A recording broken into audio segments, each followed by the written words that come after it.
హిందువులను విడదీయాలనే ఉద్దేశంతో ప్రతిరోజు ఎవరో ఒకరు కుల రాజకీయాలు మాట్లాడుతున్నారని బీజేపీ ఎంపీ ధర్మపురి అరవింద్ అన్నారు. మోదీ సీఎం అయ్యాక తన కులాన్ని బీసీలో కలిపారని సీఎం రేవంత్ చేసిన వ్యాఖ్యలపై స్పందించారు.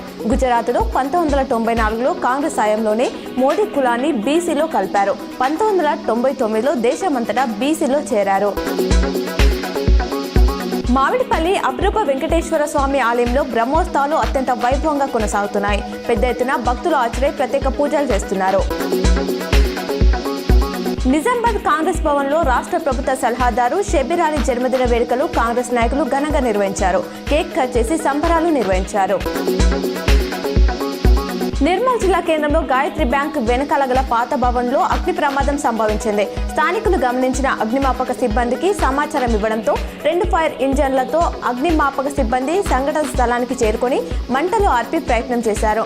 ఉవ్వెత్తున ఎగిసిపడుతున్న అగ్ని కిలలను అదుపు చేయడానికి సిబ్బంది చాలా శ్రమించాల్సి వచ్చింది.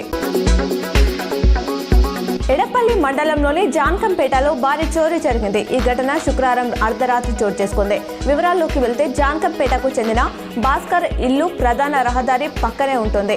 అయితే తన అన్న కొడుకు వివాహం ఉండడంతో శుక్రవారం ఇంటికి తాళం వేసి నిజామాబాద్కు వెళ్లాడు.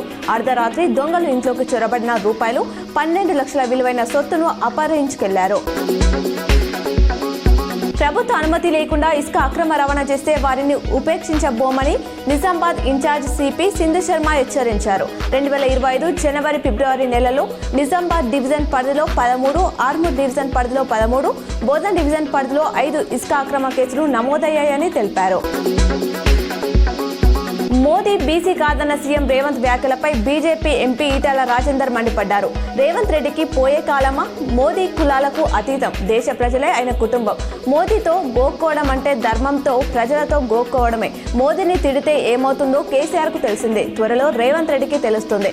పెద్దలను గౌరవించడం నేర్చుకోమని రేవంత్ రెడ్డికి సలహా ఇస్తున్నా అని తెలిపారు.